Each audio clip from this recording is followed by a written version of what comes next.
But act now and we'll throw in this brass brush, only slightly used, for 3 easy payments of $19.95. So I don't even really know what model this is. I know it's a Wenger. It's an older one with the inlaid. But I picked it up at a flea market and I liked it because it has this lock bar, which is not something I have on any of my knives so far. So the first thing I would normally do is grab a can of WD-40 and a rag. Today I'm going to add some rubber gloves into the mix just to kind of keep my hands clean as we go. These are interesting. They've got an interesting texture. But I want to get each of the implements open here. And as always, be careful when you're working with knives. I think I've cut myself more cleaning and servicing knives than using them. And I'm just realizing here, there is a small blade that has been snapped off. So maybe in the future we'll take a look at replacing that. But I just kind of want to go through my standard kind of cleaning protocol and see how it works on a knife that's as gunked up as this. I'm going to clean that off because I don't want to get that on other stuff. So, kind of starting over the rag, I use WD-40 for a huge amount of this. And the reason being, it's relatively cheap. It's very common. I always have some on hand, and you can get a big bottle of it and use a lot of it. Now, I mean, kind of what this is replacing is soap and water, which would be a good first step, but then you'd have to make sure you get all of that moisture out so it doesn't cause corrosion down the line. While these are ostensibly stainless tools, they are not impervious to tarnishing. So by using an oil to do most of the cleaning, you eliminate the need for that. And it lubricates everything in the process. And it helps flush everything out. 99% of what you want to do with these things is flush everything out. Now, the other thing is I've got a brass brush here. I also have, I've got a nylon, a brass, and a stainless or a steel brush. I assume it's stainless. And I'll use the nylon and the brass plenty. The stainless almost never gets touched. I used it to clean off some very kind of heavy gunked on enamel with some paint stripper a little while back. But the rule of thumb is you want to use a brush that's softer than the material you're brushing. So for the stainless, this brass brush is A-okay, and I'll use this to get off all of this. God, you can, ugh, that's nasty. You can see it coming off. I'll use this brass brush on all of the blades, and then where I'm gonna make kind of consistent contact with the plastic scales, I'll switch to the nylon brush wherever possible, and hopefully that'll be sufficient. I like these pieces because they also have a little plastic scraper on the end. So I'm gonna get to cleaning, and we'll do a little time lapse here and see how it goes. Also spray into the brush.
Okay, a first pass at everything. I did all of the outer blades with the brass brush. You see that cleaned up pretty nicely. You could go further with it.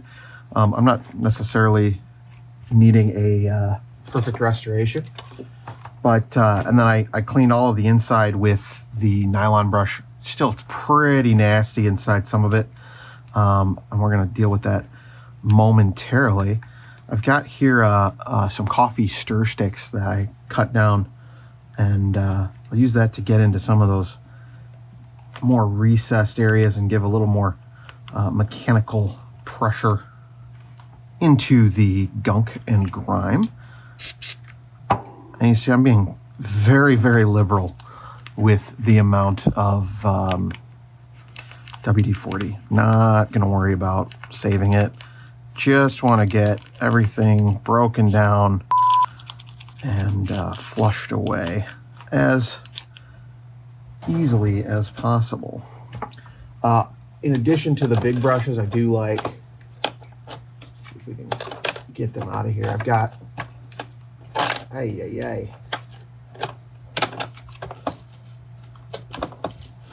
they are. I've got these kind of toothbrush, large toothbrush sized, the brass and then another nylon. And that'll help me get down in there. On this tool, I can actually fit into there with the small end of the brush. And help release all of that gunk and the grime. And it's just a matter of, I mean, this is like, I get asked this a lot. Like, how do you restore a tool like this? This goes for Leatherman's. It goes for any multi-tool you find at a flea market for $5. Swiss Army knives I find all the time in various states of disrepair. And I would say 99% of them. I mean, this one was a rough example. This one is a very rough example, to be honest with you. But it doesn't take that much. Most of the ones I find, I spray with the WD-40 and brush throughout, and they come back good as new, just like that. You can, of course, use other oils for this. You don't have to use WD-40. It's just the one I like.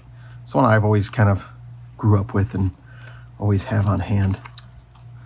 Not sure what's wrong with the lock here. It's still not locking up. I thought a quick flush and it would be golden, but I think there's more in there than I thought. Ugh. Oh, the gunk is... Yeah, I'm just gonna get that straight into the trash can. Ugh. Hairballs. Jeez. That's nasty. Again, this is not typical. This was $5 at a flea market.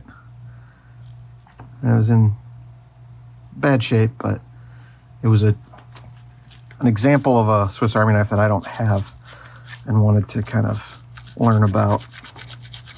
I learned tons about these things just by buying them, and then I want to know everything about them. I find kind of where they came from. I think this one's from the 60s. I'm not 100% sure. I found it in a catalog at one point, but I have since lost it, so I'll have to find that again. It's a lot better. Let's go.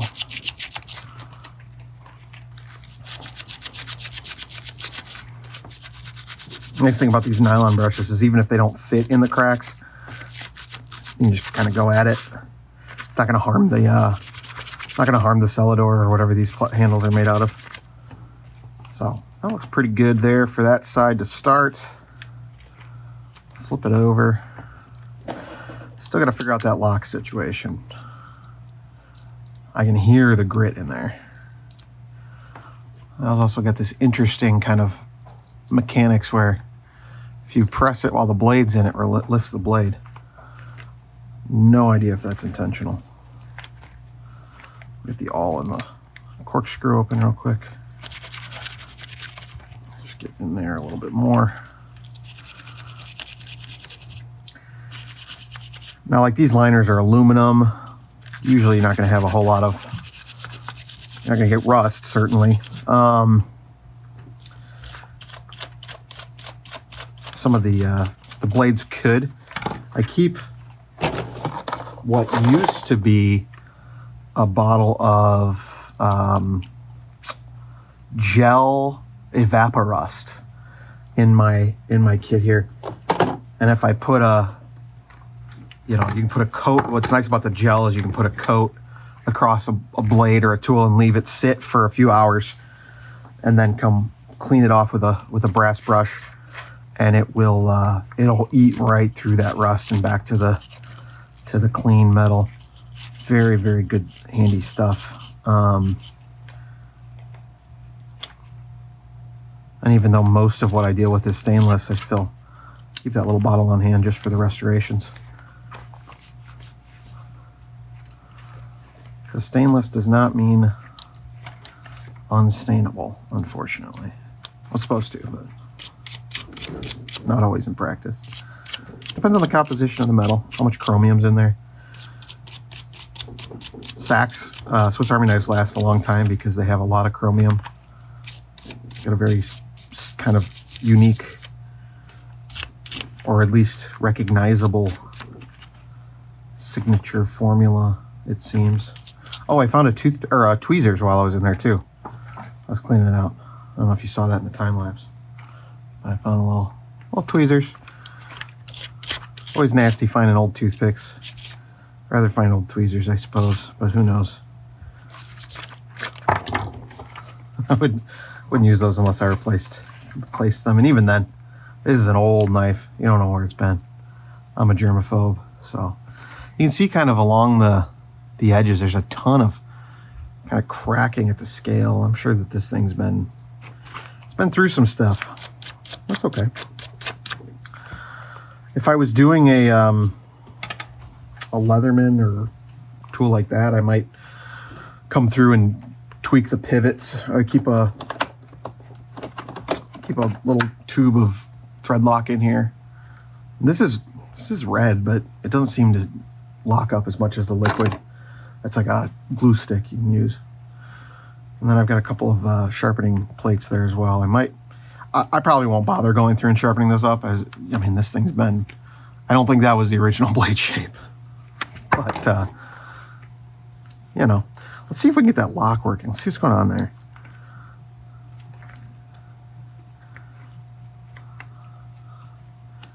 Yeah, it's just,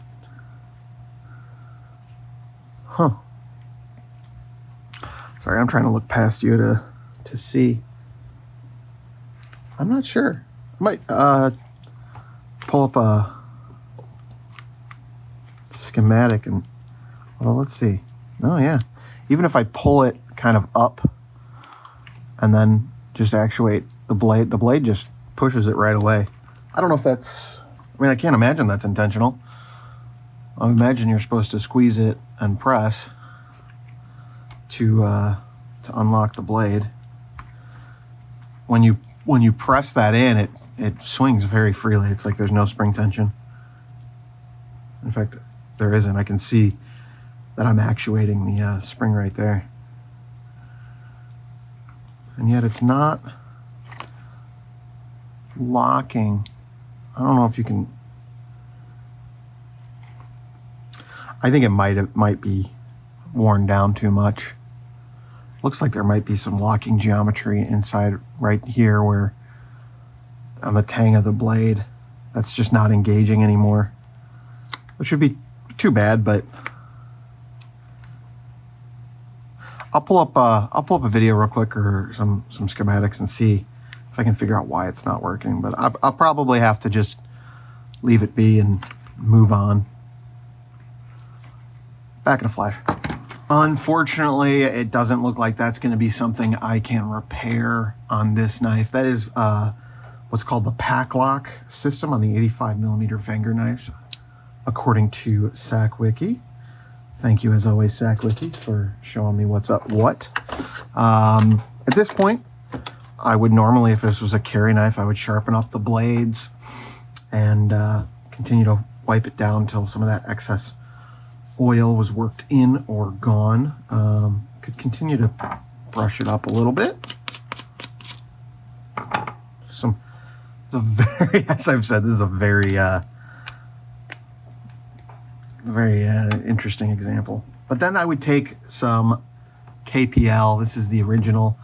Might use the heavy for something like this, I think.